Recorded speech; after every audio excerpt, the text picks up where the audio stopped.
ಈಗಾಗಲೇ ಪ್ರಸ್ತಾಪ ಮಾಡಿದಂತೆ ದಿನೇಶ್ ಗುಂಡೂರಾವ್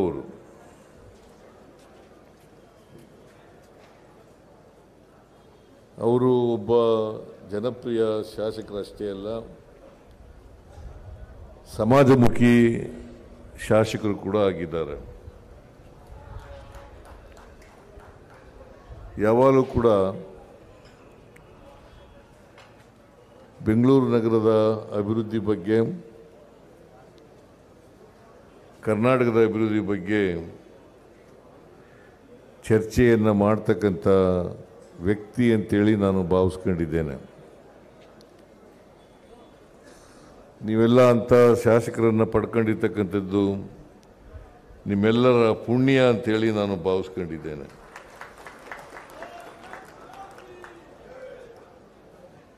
6 ಸಾರಿ ಅವರಿಗೆ ಆಶೀರ್ವಾದ ಮಾಡಿದ್ದೀರಿ ಅಲ್ಲ, 6 ಸಾರಿ. ಈ ಸಾರಿ ಸ್ವಲ್ಪ ಕಡಿಮೆ ಅಂತರದಿಂದ ಗೆದ್ದರು. ಮುಂದಿನ ಸಾರಿ ಹಂಗೆ ಮಾಡಕ್ಕೆ ಹೋಗ್ಬೇಡಿ, ದೊಡ್ಡ ಅಂತರದಿಂದಲೇ ಗೆಲ್ಲಿಸಿ ಅಂತಕ್ಕಂಥ ಮಾತುಗಳನ್ನು ಹೇಳಲಿಕ್ಕೆ ಬಯಸ್ತಾ ಇದ್ದೇನೆ. ಏನಪ್ಪ ರಾಮಚಂದ್ರ,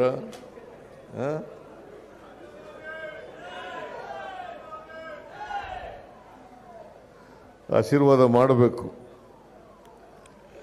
ನಾವೆಲ್ಲ ವಯಸ್ಸಾಯ್ತಾ ಬಂದಿದ್ದೀವಿ, ಅವ್ರು ಇನ್ನೂ ವಯಸ್ಸಿದೆ. ಅವನು 60 ಮೇಲೆ ಆಗ್ಬಿಟ್ಟಿದೆ, ಇನ್ನೂ 60 ಆಗಿಲ್ಲ. Senior citizen ಆಗ್ಬಿಟ್ಟಿದ್ದಾನೆ.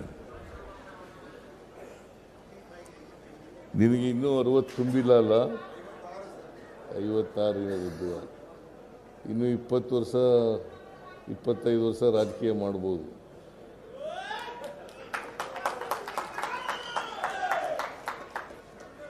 ಆದ್ದರಿಂದ ಮುಂದಿನ ಚುನಾವಣೆಯಲ್ಲಿ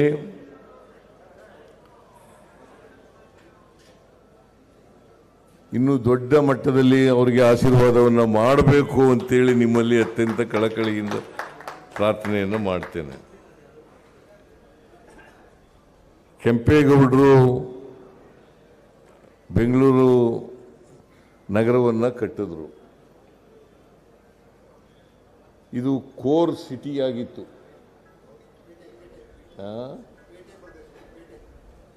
ಪೇಟೆ ಬೀದಿ ಅಂತ ಕರಿತೀವಿ ನಾವು, ಹಿಂದೆ ಎಲ್ಲ ಪೇಟೆ ಬೀದಿ ಅಂತ ಕರಿತೀವಿ. ಆಗ ಕೆಂಪೇಗೌಡರ ಕಾಲದಲ್ಲಿ ಇದು ಒಂದು ಪೇಟೆ ಆಗಿತ್ತು. ಈಗಾಗಲೇ ದಿನೇಶ್ ಗುಂಡೂರಾವ್ ಹೇಳಿದ್ದಾರೆ, ಚಿಕ್ಕಪೇಟೆ, ದೊಡ್ಡಪೇಟೆ, ಕುರುಬೂರುಪೇಟೆ, ಬಳೆಪೇಟೆ, ಆಮೇಲೆ ಉಪ್ಪಾರಪೇಟೆ, ಹಿಂಗೆ ಏನೇನು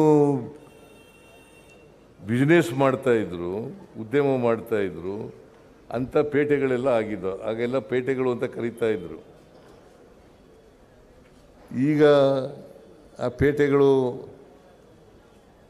ಪೇಟೆಗಳಿಂದ ಕರೀತಾ ಇಲ್ಲ. ಆದರೂ ಇಲ್ಲಿ ಹಳೇ ಪದ್ಧತಿನೇ, ಹಳೆ ಪೇಟೆಗಳಿದ್ದವಲ್ಲ ಅವು ಮುಂದುವರ್ಕೊಂಡೇ ಹೋಗಿದ್ದಾವೆ.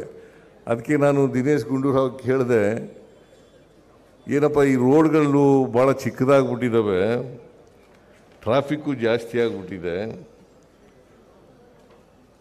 ಈ ಅಗಲ ಮಾಡೋಕ್ಕಾಗ್ದ ಅಂತೇಳಿ. ಇಲ್ಲ ಸರ್, ಅದೆಲ್ಲ ಮಾಡೋಕ್ಕಾಗಲ್ಲ ಅಂತ ಹೇಳಿ. ಅಗಲ ಮಾಡೋಕ್ಕಾಗಲ್ಲ, ಜನ ಒಪ್ಪೋದೂ ಇಲ್ಲ, ನಾನು ಮಾಡೋಕ್ಕೆ ಹೋಗೋದೂ ಇಲ್ಲ ಅಂತ ಹೇಳಿದ್ರು.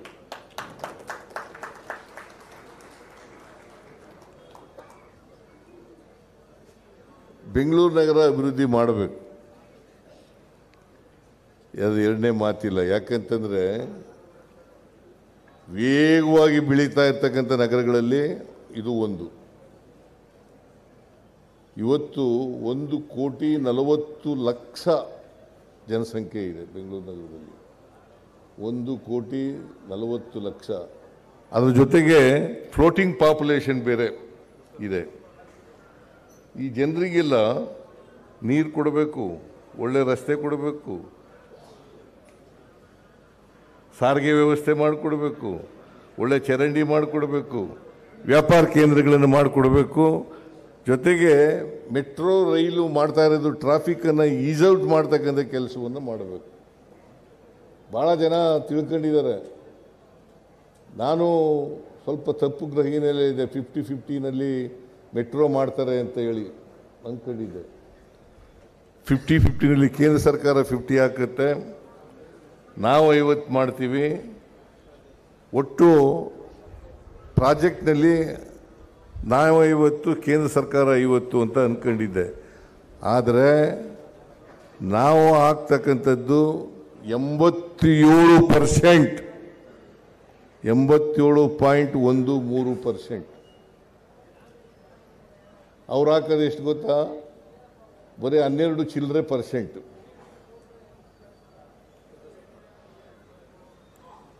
ಈಗಾಗಲೇ ಡಿ.ಕೆ. ಶಿವಕುಮಾರ್ ಹೇಳಿದ್ರಲ್ಲ, ಕೇಂದ್ರದಿಂದ ₹1 ಕೊಡಲ್ಲ ನಮಗೆ.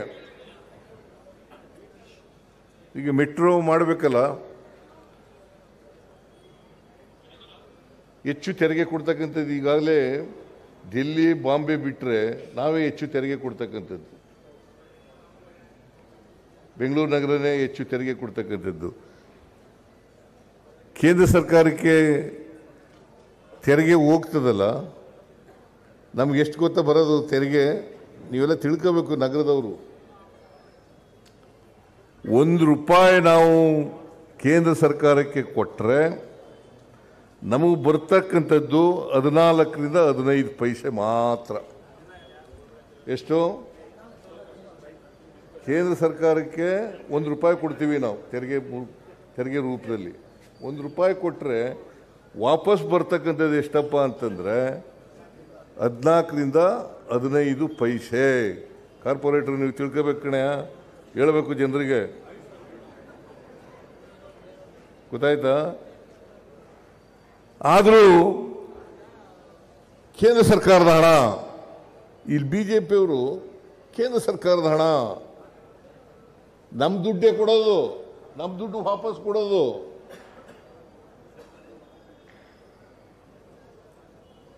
$14ರಿಂದ 15 ಪೈಸೆ ವಾಪಸ್ ಕೊಡ್ತಾರೆ. ಸಾಕ? ನಾವು ಹೆಚ್ಚು ಕೊಡಬೇಕು ಅಂತಂದ್ರೆ ರಾಜಕೀಯ ಮಾಡ್ತಾರೆ ಅಂತ ಹೇಳೋದು. ಹೆಚ್ಚು ಕೊಡಬೇಕು ಅಂತಂದ್ರೆ ರಾಜಕೀಯ. ನೋಡಿ, ಈಗ ನಿಮ್ಮೆಲ್ರಿಗೂ ಗೊತ್ತಿದೆ, GST ಹಾಕ್ದವ್ರು ಯಾರಪ್ಪ? 2017ರಲ್ಲಿ ಗೂಡ್ಸ್ ಅಂಡ್ ಸರ್ವಿಸ್ ಟ್ಯಾಕ್ಸ್. 2017ರಲ್ಲಿ ಗೂಡ್ಸ್ ಅಂಡ್ ಸರ್ವಿಸ್ ಟ್ಯಾಕ್ಸ್ ಹಾಕಿದವರು ಇದೇ ನರೇಂದ್ರ ಮೋದಿಯವರು.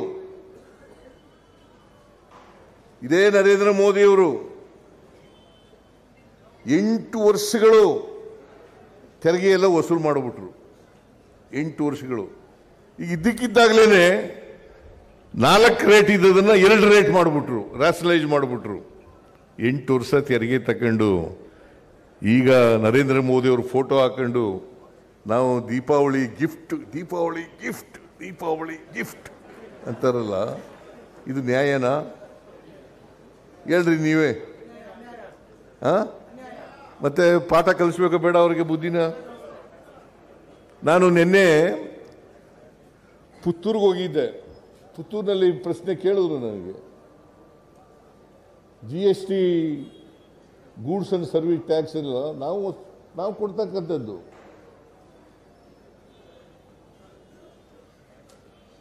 ಅದರಲ್ಲಿ ಇದ್ದಕ್ಕಿದ್ದಾಗಲೇ 4 ರೇಟ್ ಮಾಡಿದವರು ಇವರೇ, 2 ರೇಟ್ ಮಾಡಿದವರು ಇವರೇ.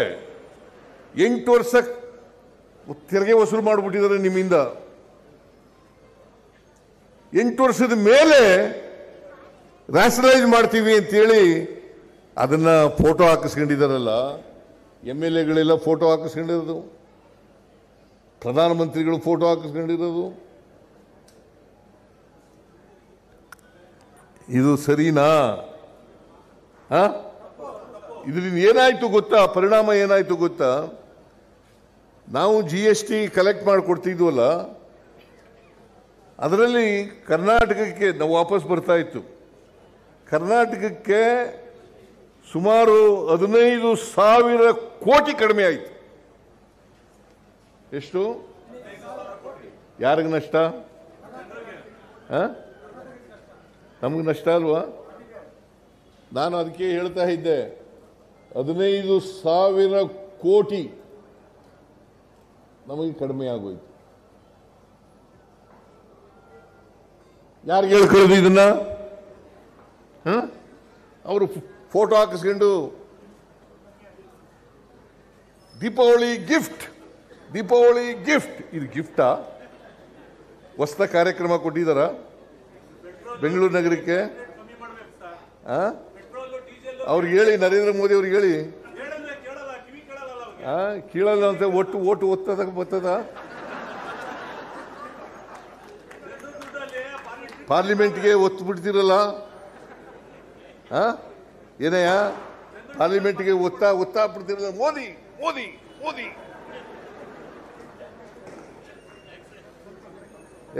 ಏಯ್ ಬಿಡಪ್ಪ, ಬಿಡು ಬಿಡ್ಲಿ ನಿಂತ್ಕೊಳ್ಳಿ, ಬಿಡಿ. ಕೇಳಿ, ಪ್ರಶ್ನೆ ಕೇಳು ಮಧ್ಯದಲ್ಲಿ ತೊಂದರೆ ಕೊಡಬೇಡ ಅಷ್ಟೇ. ಕೇಳು ನೀನು ಹೇಳೋದನ್ನ. ಆಮೇಲೆ ಬೇಕಾದ್ರೆ ನೀನು ಪ್ರತ್ಯೇಕವಾಗಿ ಭೇಟಿ ಮಾಡು.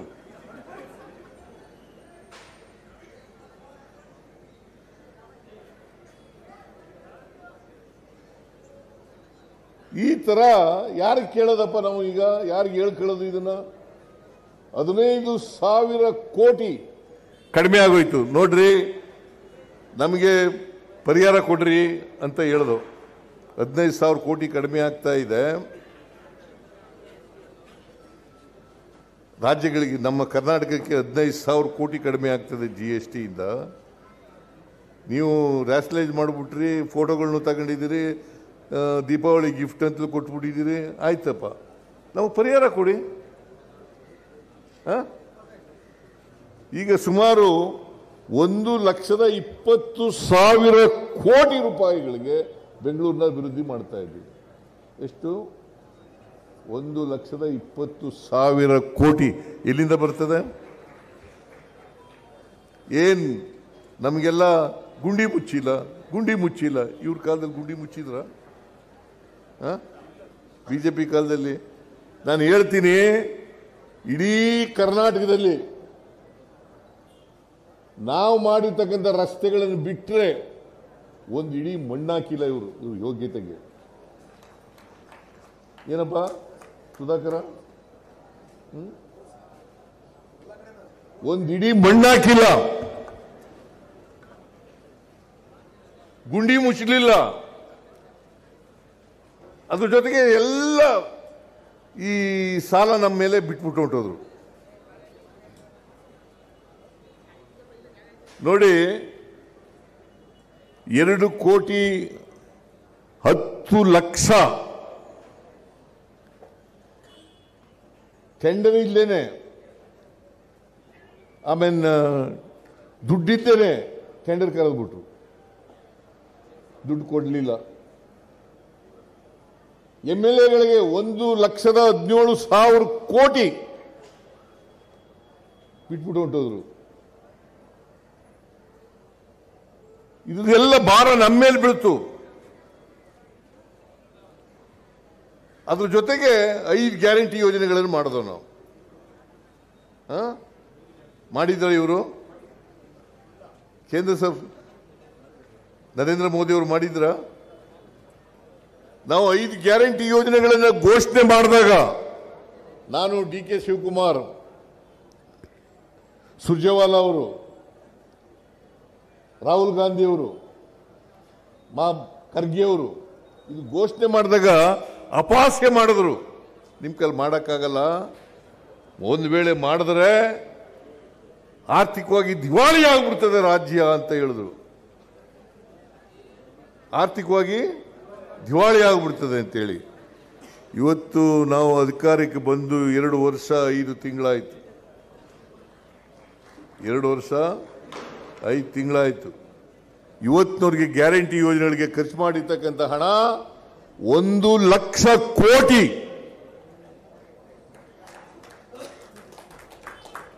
1,00,000 ಕೋಟಿ. ಇಲ್ಲಿ ಹೈದರಾಬಾದ್ ಕರ್ನಾಟಕ ಅಭಿವೃದ್ಧಿ ಮಂಡಳಿ ಅಧ್ಯಕ್ಷರಿದ್ದಾರೆ. 5,000 ರೂಪಾಯಿ ಕೊಟ್ಟವ್ರು ಯಾರಪ್ಪ? ಮತ್ತೆ ಅದೇ ವರ್ಷಕ್ಕೆ 5,000 ಕೋಟಿ ಕೊಟ್ಟವ್ರು ಯಾರು? ಒಟ್ಟು 13,000 ಇಲ್ಲಿವರೆಗೆ ಕೊಟ್ಟಿದ್ದೀನಿ. ಗ್ಯಾರಂಟಿ ಯೋಜನೆಗಳ ಜಾರಿ ಕೊಟ್ಬಿಟ್ರು. ದುಡ್ಡಿಲ್ಲ ಸರ್ಕಾರದಲ್ಲಿ ಅಂತ ಏನ್ ಅಶೋಕ, ವಿಜೇಂದ್ರ, ಯಡಿಯೂರಪ್ಪ ಎಲ್ಲ ಮಾತಾಡದ್ದೇ ಅವ್ರಿಗೇನು ಗೊತ್ತಿಲ್ಲ ಪಾಪ. RSS ಅವ್ರು ಏನು ಹೇಳ್ಕೊಡ್ತಾರೆ ಹಂಗೆ ಬಾಯ್ಪಾಠ ಮಾಡೋದು, ಗಿಳಿ ಪಾಠ. RSS ನವ್ರು ಏನು ಹೇಳ್ಕೊಡ್ತಾರೆ ಅದು ಗಿಳಿ ಪಾಠ. ಹಿಂಗೆಂತ ಹೇಳಪ್ಪ, ಹಿಂಗೆ ಹೇಳು. ರಾಮ ಅಂತನು ರಾಮ, ಕೃಷ್ಣ ಅಂತನು ಕೃಷ್ಣ, ಈ ಥರ ಹೇಳ್ಕೊಡೋದು. BJಪಿಯವರು ಇದ್ದಾರಲ್ಲ, RSS ಅಂತ ಒಂದು ಸಂಸ್ಥೆ ಇದೆ. ನಿಮ್ಗೆ ಗೊತ್ತದು RSS ಸಂಸ್ಥೆ? ಗೊತ್ತಿರಬೇಕಲ್ಲ, 100 ವರ್ಷ ಆಗ್ಬಿಟ್ಟದೆ. ನೀನು RSS 100 ವರ್ಷ ಆಗಿದೆ. RSS ಹುಟ್ಟಿ 1925ನೇ ಇಸ್ವಿನಲ್ಲಿ ಹುಟ್ಟಿದ್ದು ಅದು. ಇವತ್ತಿಗೆ 100 ವರ್ಷ ಆಯಿತು. ಅಶೋಕ ಸ್ವಂತವಾಗಿ ಏನೂ ಹೇಳಲ್ಲ, ವಿಜೇಂದ್ರ ಸ್ವಂತವಾಗಿ ಏನೂ ಹೇಳಲ್ಲ. RSSನವ್ರು ಬರ್ಕೊಡ್ತಾರೆ, ಅದು ಓದೋದು. ಅಲ್ಲಿ ಅಸೆಂಬ್ಲಿನಲ್ಲಿ ಇರ್ತಾನಲ್ಲ, ನಾನು ಕೇಳಿದೆ ಒಂದಿನ ಅಶೋಕನಿಗೆ, ಏನು ಮಾಡೋದು ಸರ್, ಇಲ್ಲೊಬ್ರು ಬಂದು ಕೂತ್ಕೋತಾರೆ RSSನವರು, ಅವ್ರು ಹೇಳ್ದೆ ಹೋದ್ರೆ ನಮ್ಮನ್ನು ಬಿಡಲ್ಲ ಸರ್ ಅಂತ ಹೇಳ್ತಾರೆ. ಇಂಥ ಪಾರ್ಟಿ ಬೇಕಾ ನಿಮಗೆ? ಮತ್ತೆ ದಿನೇಶ್ ಗುಂಡೂರಾವ್ ಅಂತವ್ರು ಬೇಕಾ, ಇಂಥವ್ರು ಬೇಕಾ? ನೋಡ್ರಿ, ಏನು ಸಹಾಯ ಮಾಡಲ್ಲ. ನಾನು ಹೇಳಿದೆ, ಈಗ ತಾನೇ ಮಾತಾಡ್ತಾ ಇದ್ದೆ ಅಧಿಕಾರಿಗಳ ಜೊತೆನಲ್ಲಿ. ಈ ಮಹೇಶ್ವರ ರಾವ್ ಮತ್ತು ತುಷಾರ್ ಇವ್ರ ಜೊತೆ ಮಾತಾಡ್ತಾ ಇದ್ದೆ. ಇನ್ನೊಂದು ವಾರದಲ್ಲಿ ಗುಂಡಿಗಳನ್ನು ಮುಚ್ಚಲೇಬೇಕು. ಈ ಮಳೆ ಬೇರೆ ಬಂದ್ಬಿಡ್ತದೆ, ನಿಗದಿತ ಟೈಮ್ನಲ್ಲಿ ಮುಚ್ಚಕ್ಕಾಗಲ್ಲ. ಇದು ಬಂದಿರೋದು ಸಾಪತ್ರ. ಈ ಸಾರಿ ಮಳೆ ಜಾಸ್ತಿ ಬಂದ್ಬಿಡ್ತು, ಮಳೆಗಾಲದಲ್ಲಿ ಮುಚ್ಚಕ್ಕಾಗಲ್ಲ. ಬಟ್ ಎನಿವೇ, ಈಗ ವೈಟ್ ಟ್ಯಾಪಿಂಗ್ ಯಾಕೆ ಮಾಡ್ತಾ ಇದ್ದೀವಿ ಅಂತಂದರೆ, ವೈಟ್ ಟ್ಯಾಪಿಂಗ್ ಮಾಡೋದ್ರಿಂದ ಗುಂಡಿ ಮುಚ್ಚೋದು ಕಡಿಮೆ ಆಗುತ್ತೆ, ಗುಂಡಿ ಬೀಳೋದು ಕಡಿಮೆ ಆಗುತ್ತೆ. ಕನಿಷ್ಠ ವೈಟ್ ಟ್ಯಾಪಿಂಗ್ ರಸ್ತೆ ಇಲ್ಲಿ ವೈಟ್ ಟ್ಯಾಪಿಂಗ್ ಮಾಡಿದ್ರೆ 25ರಿಂದ 30 ವರ್ಷಗಳ ಕಾಲ ಬರ್ತದೆ ಬಾಳಿಕೆ. ಅದಕ್ಕೆ ಇಲ್ಲಿ ಚಿಕ್ಕಪೇಟೆಯಲ್ಲಿ ರಸ್ತೆಗಳು ಚಿಕ್ಕದಾಗಿದ್ದಾವೆ. ಅದಕ್ಕೋಸ್ಕರ ವೈಟ್ ಟ್ಯಾಪಿಂಗ್ ಮಾಡೋದು ಮತ್ತು ಹೊಸ ಯೋಜನೆಗಳನ್ನು ತಯಾರು ಮಾಡಿದ್ದೀವಿ.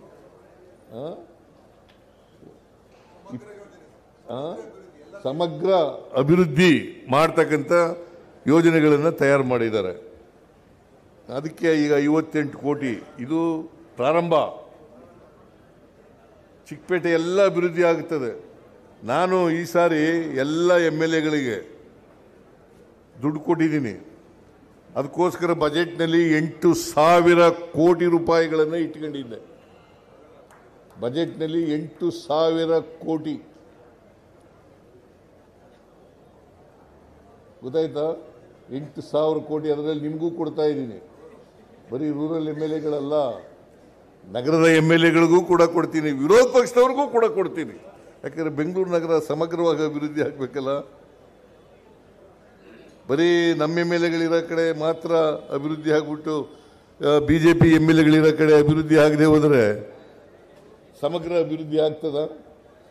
ಅದಕ್ಕೋಸ್ಕರ BJP MLAಗಳಿಗೂ ಹಣ ಕೊಡ್ತೀನಿ, ಗುಂಡಿಗಳನ್ನೂ ಮುಚ್ತೀವಿ, ವೈಟ್ ಟ್ಯಾಪಿಂಗ್ ರಸ್ತೆನೂ ಕೂಡ ಮಾಡ್ತೀವಿ. ನಾನು ಅದಕ್ಕೆ ಹೇಳಿದೆ ಮಹೇಶ್ವರ ರಾವ್ಗೆ, ಒಂದು ಲೇಯರ್ ನೋಡಪ್ಪ, ಒಂದು ಲೇಯರ್ ತಾರ ಹಾಕ್ಬಿಡಿ ನೋಡೋಣ.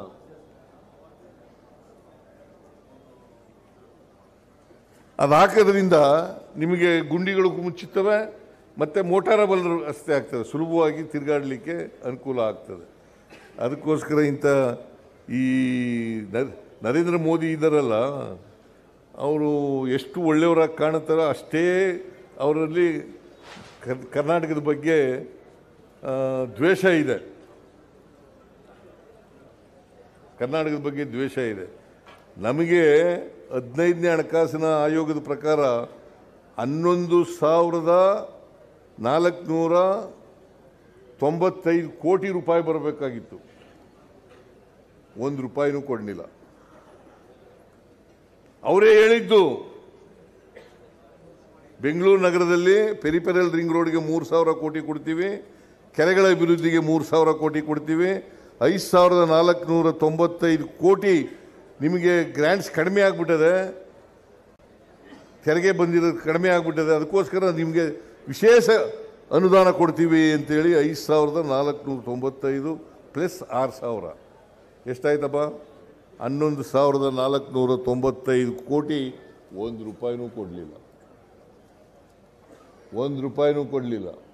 ಅದ್ರ ಜೊತೆಗೆ ಅಪ್ಪರ್ ಭದ್ರಾ ನೀರಾವರಿ ಪ್ರಾಜೆಕ್ಟು 5,300 ಕೊಡ್ತೀನಿ ಅಂತ 300 ಕೋಟಿ ಕೊಡ್ತೀನಿ ಅಂತೇಳಿ ಈ ಅಮ್ಮ ಎಂತ ಯಾರು ನಿರ್ಮಲಾ ಸೀತಾರಾಮನ್ ಬಜೆಟ್ನಲ್ಲಿ ಘೋಷಣೆ ಮಾಡಿದ್ರು, 1 ರೂಪಾಯಿ ಕೊಡಲಿಲ್ಲ. ಏನು ಮಾಡ್ಬೇಕು ಹೇಳಿ ನೀವು? ಹೇಳ್ರಿ, ನೀವೆಲ್ಲ ಹೇಳ್ರಿ, ಬೆಂಗಳೂರು ನಗರದ ಜನ ಹೇಳಿ.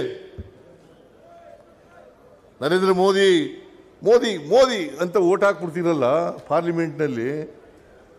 ಇವರು ಒಂದಿನ ಮಾತಾಡಿದ್ದಾರ? ನಿಮ್ಮ ಪಾರ್ಲಿಮೆಂಟ್ ಮೆಂಬರ್ ಯಾರು? PC ಮೋಹನ್ ಯಾವತ್ತಾರು ಒಂದಿನ ಮಾತಾಡಿದಾರ? ಮತ್ತೆ ಸುಮ್ಮನೆ ಓಟ್ ಹಾಕಿರ? ಸುಮ್ಮನೆ ಓಟ್ ಹಾಕೋದು. ಒಂದು ದಿನ ಕರ್ನಾಟಕಕ್ಕೆ ಅನ್ಯಾಯ ಆಯಿತು, ಕರ್ನಾಟಕಕ್ಕೆ ಕೊಡಬೇಕಾಗಿರ್ತಕ್ಕಂಥ ಹಣ ಕೊಡಿ ಅಂತೇಳಿ ಕೇಳಕ್ಕಾಗಲಿಲ್ಲ ಇವ್ರಿಗೆ. ಒಂದು ದಿನ ಮಾತಾಡಲಿಲ್ಲ. ಅವ್ರು ಯಾರೋ ಒಬ್ಬ ಸೌತ್ನಲ್ಲಿ MP ಯಾರು, ಸೂರ್ಯ ಅಮಾವಾಸ್ಯೆ ಅಂತ ಕರಿತೀನಿ ನಾನು ಅವನಿಗೆ. ಸೂರ್ಯ ಇಲ್ಲಿ ಮಂತ್ರಿ ಇದ್ದಾರೆ, ಈ ಅಮ್ಮ ಯಾರವರು, ಶೋಭಾ ಕರಂದ್ಲಾಜೆ, ಒಂದು ದಿನ ಬಾಯಿ ಬಿಡಲಿಲ್ಲ. ಕುಮಾರಸ್ವಾಮಿ ಮಂತ್ರಿ ಒಂದು ದಿನ ಬಾಯಿ ಬಿಡಲಿಲ್ಲ. ಕರ್ನಾಟಕಕ್ಕೆ ಕೊಡಬೇಕಾಗಿರೋ ದುಡ್ಡು ಕೊಡ್ರಿ ಅಂತ ಹೇಳಲಿಲ್ಲ. ಇವ್ರಿಗೆ ಏನು ಮಾಡ್ಬೇಕು ಹೇಳಿ? ಮತ್ತೆ ನಮ್ಮಿಂದ ನಿಮ್ಮ ಓಟ್ ತಗೊಂಡೋಗಿ ಗೆದ್ದೋದ್ರಲ್ಲ, ಇವರು ಒಂದಿನ ನೀವು ಮಾತಾಡಿದೆವು, ನಿಮಗೆ ಕೋಪ ಬರ್ತದೋ ಇಲ್ವೋ? ಮತ್ತೆ ಕೋಪ ಬಂದಾಗ ಏನು ಮಾಡಬೇಕು? ಅವರು ಸೋಲ್ಸ್ತಕ್ಕಂಥ ಕೆಲಸ ಮಾಡ್ರಪ್ಪ, ನಿಮ್ಮ ದಮಯ ಅಂತೀನಿ. ಸೋಲ್ಸ ಕೆಲಸ ಮಾಡಿ. ಕರ್ನಾಟಕ ಅನ್ಯಾಯ ಮಾಡ್ತಾ ಇದ್ದಾರೆ, ಕರ್ನಾಟಕಕ್ಕೆ ದ್ರೋಹ ಮಾಡ್ತಾ ಇದ್ದಾರೆ. ಇದನ್ನ ಅರ್ಥ ಮಾಡ್ಕೋಬೇಕಾಗ್ತದೆ. ಅದರಿಂದ ದಿನೇಶ್ ಗುಂಡೂರಾವ್ ಅವರು ನಿಮ್ಮ ರಸ್ತೆಗಳನ್ನೆಲ್ಲ ಅಭಿವೃದ್ಧಿ ಮಾಡಬೇಕು, ಸಮಗ್ರ ಅಭಿವೃದ್ಧಿ ಮಾಡಬೇಕು ಅಂತೇಳಿ ಯೋಜನೆ ಇಟ್ಕೊಂಡಿದ್ದಾರೆ, ಯೋಜನೆ ರೂಪಿಸಿದ್ದಾರೆ. ಇವತ್ತು ನಾವು 58 ಕೋಟಿಗೆ ಶಂಕುಸ್ಥಾಪನೆ ಮಾಡಿದ್ದೀವಿ. ಈ ಕೆಲಸ ಕೂಡಲೇ ಪ್ರಾರಂಭ ಆಗ್ತದೆ. ಆದರೆ ಕ್ವಾಲಿಟಿನಲ್ಲಿ ಯಾವುದೇ ರಾಜಿ ಆಗಬಾರ್ದು. ವೈಟ್ ಟ್ಯಾಪಿಂಗ್ ಮಾಡಿದ್ರೆ 30 ವರ್ಷ ಇರಬೇಕು, 30 ವರ್ಷ. ಕ್ವಾಲಿಟಿನಲ್ಲಿ ನೋ ಕಾಂಪ್ರಮೈಸ್, ನೋ ಕಾಂಪ್ರಮೈಸ್. ನಮ್ಮ ಕಾರ್ಯಕರ್ತರಿಗೆಲ್ಲ ಕೇಳ್ಕೊತೀನಿ, ನೀವೆಲ್ಲ ನೋಡ್ಕೊತಾ ಇರಬೇಕು. ಯಾಕಂದರೆ ಮೈಸೂರು ನಗರದಲ್ಲಿ ಅಲ್ಲ, ಬೆಂಗಳೂರು ನಗರದಲ್ಲಿ ಹಳಬರೇ ಇದ್ಬಿಟ್ಟಿದ್ದಾರೆ ಕಾಂಟ್ರಾಕ್ಟರ್ಗಳು ಅಲ್ವಾ? ಅವರು ರಾಜಕಾರಣಿಗಳು ಸೇರ್ಕೊಬಿಡ್ತಾರೆ ಜೊತೆ. ಹುಷಾರಾಗಿರಬೇಕು, ಕಾಂಪ್ರಮೈಸ್ ಮಾಡ್ಕೋಬಾರ್ದು. ಅದರಿಂದ ಒಂದು 30 ವರ್ಷ ಗ್ಯಾರಂಟಿ ಇರ್ತಕ್ಕಂಥ ರಸ್ತೆಗಳನ್ನು ಮಾಡ್ತಕ್ಕಂಥ ಕೆಲಸ ಆಗಬೇಕು. ದಿನೇಶ್ ಗುಂಡೂರಾವ್ ಸೇರ್ಕೊಳ್ಳಲ್ಲ, ಕಾಂಟ್ರಾಕ್ಟ್ರು ಬೇರೆಯವರು ಸೇರ್ಕೊಬಿಡ್ತಾರೆ. ಈಗ ಸದ್ಯ ಕಾರ್ಪೊರೇಷನ್ ಇಲ್ಲ ಅಲ್ಲ? ಇಲ್ಲ, ನಾನೇ ಈಗ ಅಧ್ಯಕ್ಷ. ಮೊದಲು ಸಂಪರ್ಕ ಇತ್ತು ಬೆಂಗಳೂರು, ಇನ್ನೂ ಹೆಚ್ಚಿನ ಸಂಪರ್ಕ ಆಯಿತು ಈಗ. ಗ್ರೇಟರ್ ಬೆಂಗಳೂರು ಅಥಾರಿಟಿ ಈಗ ನಾನೇ ಅಧ್ಯಕ್ಷ. 5 ಕಾರ್ಪೊರೇಷನ್ಗಳು ಮಾಡಿದ್ದೀವಿ. ಯಾಕೆ ಮಾಡೋದು ಇದನ್ನ ಅಂದರೆ ಇದನ್ನೇ ಬಿಜೆಪಿಯವರು ಯೋಚನೆ ಮಾಡಿದ್ರು, ಒಂದಕ್ಕಿಂತ ಜಾಸ್ತಿ ಮಾಡಬೇಕು ಕಾರ್ಪೊರೇಷನ್ಗಳನ್ನ ಅಂತ ಹೇಳಿ ಬಿಜೆಪಿಯವರು ಯೋಚನೆ ಮಾಡಿದರು. ನಾನು ಯೋಚನೆ ಮಾಡಿದೆ, ಕನಿಷ್ಠ 3 ಅಥವಾ 5 ಕಾರ್ಪೊರೇಷನ್ಗಳಾಗಬೇಕು. ಯಾಕಂದರೆ 1,40,00,000 ಇರ್ತಕ್ಕಂಥ ಕಾರ್ಪೊರೇಷನ್ ಒಬ್ಬ ಕಮಿಷನರ್ ನೋಡ್ಕೊಳಕ್ಕಾಗತ್ತಾ? ಅದಕ್ಕೆ ಮುಖ್ಯ ಆಯುಕ್ತರು ಅಂತ ಮಾಡಿದ್ದೀವಿ. ಅದಲ್ಲದೆ 5 ನಗರ ಪಾಲಿಕೆಗಳನ್ನು ಮಾಡಿದ್ದೀವಿ. 5 ನಗರ ಪಾಲಿಕೆಗಳಿಗೆ 5 ಕಮಿಷನರ್ಗಳಿದ್ದಾರೆ. ತಪ್ಪು ತಿಳ್ಕೊಬೇಡಿ ನೀವು. ನೀನು ಕಾರ್ಪೊರೇಟರ್ ಆಗಿದೆ, ನೀನು ರಾಮಚಂದ್ರ ಈ ಕ್ಷೇತ್ರದಿಂದ ಆಗಿದೆ ಅಲ್ವಾ? ಒಬ್ಬ ನೋಡ್ಕೊಳಕ್ಕಾದ್ದ? ಒಬ್ಬ ಕಮಿಷನರ್ ನೋಡ್ಕೊಳಕ್ಕಾದ್ದ? ಅದಕ್ಕೆ 5 ಮಾಡಿರೋದಿವಿ. ಇದು ಏನು ಬೆಂಗಳೂರು ಕೆಂಪೇಗೌಡರು ಕಟ್ಟಿದಂಥ ನಗರನ ಡಿವೈಡ್ ಮಾಡಿಬಿಟ್ರಿ. ಡಿವೈಡ್ ಮಾಡಿಲ್ಲ ನಾವು. ಆಡಳಿತದ ದೃಷ್ಟಿಯಿಂದ ಒಳ್ಳೆ ಆಡಳಿತ ಕೊಡಬೇಕು ಅನ್ನೋ ಕಾರಣಕ್ಕೋಸ್ಕರ 5 ಕಾರ್ಪೊರೇಷನ್ಗಳನ್ನು ಮಾಡಿರ್ತಕ್ಕಂಥದ್ದು.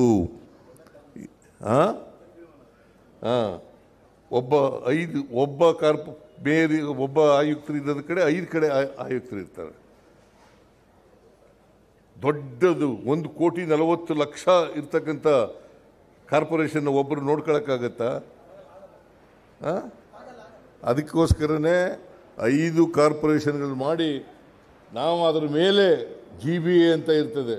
ನಾನು ಅಧ್ಯಕ್ಷ, DK ಶಿವಕುಮಾರ್ ಉಪಾಧ್ಯಕ್ಷ. ಇವ್ರ ಜೊತೆಗೆ ಇವರೆಲ್ಲ ಮಂತ್ರಿಗಳೆಲ್ಲ ಇರ್ತಾರೆ, ಮೆಂಬರ್ಗಳಾಗಿರ್ತಾರೆ. ಕಾರ್ಪೊರೇಟರ್ಗಳು ನಿಮ್ಮ ಕಾರ್ಪೊರೇಷನ್ನಲ್ಲಿ ನೀವು ಇರ್ತೀರಿ. ಸೊ ಒಟ್ಟಾರೆಯಾಗಿ ಬೆಂಗಳೂರನ್ನು ವ್ಯವಸ್ಥಿತವಾಗಿ ಬೆಳೆಸೋಣ. ನಾವು ಮಾಡ್ತೀವಿ. 1,20,000 ಕೋಟಿ ಕೇಂದ್ರ ಹಿಂದಿನವ್ರು ಮಾಡಿದ್ರ. ಪೆರಿಫೆರಲ್ ರಿಂಗ್ ರೋಡ್, ಎಂಥದ್ದು ಸುರಂಗ ಮಾರ್ಗ, ಫ್ಲೈಓವರು, ಇವೆಲ್ಲ ಮಾಡ್ತಾ ಇರೋದು ಯಾರಿಗೋಸ್ಕರ? ಬೆಂಗಳೂರಿಗೋಸ್ಕರ ಅಲ್ಲ, ಬೆಂಗಳೂರಿನ ಜನತೆಗೋಸ್ಕರ. ಅದರಿಂದ ನಿಮ್ಮ ಕೋಆಪರೇಷನ್ ಇರಬೇಕು. ಈಗ ಕಸ ವಿಲೇವಾರಿ, ಕಸ ತೆಗೆದಾಕ್ಬೇಕಾದ್ರೆ ಸಾರ್ವಜನಿಕರು ಕೋಆಪರೇಷನ್ ಮಾಡಬೇಕಾ ಬೇಡ? ಹಸಿ ಕಸ, ಒಣ ಕಸ ತಗೊಬಂದು ಯಾರು ಇಲ್ಲಿದ್ದಾಗ ರಾತ್ರಿ ಹೊತ್ತು ಬೀದಿಗೆ ಹಾಕ್ಬಿಟ್ಟು ಹೊಂಟೋಗೋದು ಹೊತ್ತಿಗೆ ಡೆಬ್ರೀಸ್ನ. ಅದೇ ದೊಡ್ಡ ಸಮಸ್ಯೆ ಆಗ್ಬಿಟ್ಟದೆ. ರಾತ್ರಿ ಹೊತ್ತು ಡೆಬ್ರೀಸ್ ತಂದು ಹಾಕ್ಬಿಡೋದು ಹೊತ್ತಿಗೆ. ಇದನ್ನೆಲ್ಲ ತಡೆಗಟ್ಟಬೇಕಲ್ಲ, ಜನರು ಕೋಆಪರೇಟ್ ಮಾಡಬೇಕಲ್ಲ. ಜನರ ಸಹಕಾರ ಇಲ್ಲದೆ ಹೋದರೆ ಬೆಂಗಳೂರನ್ನು ವ್ಯವಸ್ಥಿತವಾಗಿ ಬೆಳೆಸೋಕ್ಕಾಗಲ್ಲ. ದಯಮಾಡಿ ನಾನು ನಿಮ್ಮಲ್ಲಿ ಮನವಿ ಮಾಡ್ಕೋತೇನೆ, ಈ ಕಸ ಬೀದಿಗೆ ಹಾಕೋದನ್ನು ಬಿಡಿ. ನಿಗದಿತ ಜಾಗದಲ್ಲಿ ಕಸ ಇಡ್ತಕ್ಕಂಥ ಕೆಲಸ, ಅಥವಾ ಮನೆಯಲ್ಲಿ ಬಂದು ತಗೊಂಡು ಹೋಗ್ತಾರೆ ಕಸ ವಿಲೇವಾರಿ ಮಾಡ್ತಕ್ಕಂಥ ಕೆಲಸವನ್ನು ಮಾಡಿ. ಇದನ್ನು ನಿಮ್ಮಲ್ಲಿ ಕೋರ್ಕೊಂಡು ಎಲ್ಲ ನಾಗರಿಕರಲ್ಲಿ ಇದನ್ನು ಕೋರ್ಕೊಂಡು ಇವತ್ತು ಅತ್ಯಂತ ಸಂತೋಷದಿಂದ ಈ ಗುದ್ಲಿ ಪೂಜೆ ಕಾರ್ಯಕ್ರಮದಲ್ಲಿ ಭಾಗವಹಿಸಿದ್ದೇನೆ. ಮತ್ತು ದಿನೇಶ್ ಗುಂಡೂರಾವ್ ಅವರು, ನೀವು ಅಂಥ ಶಾಸಕರನ್ನ ಪಡ್ಕೊಂಡಿರೋದೇ ಒಳ್ಳೆಯದು. ಯಾವ ಕಾರಣಕ್ಕೂ ಕೂಡ ಅವ್ರಿಗೇನೆ ನಿಮ್ಮ ಪ್ರತಿನಿಧಿಯಾಗಿ ಬಿಡಪ್ಪ,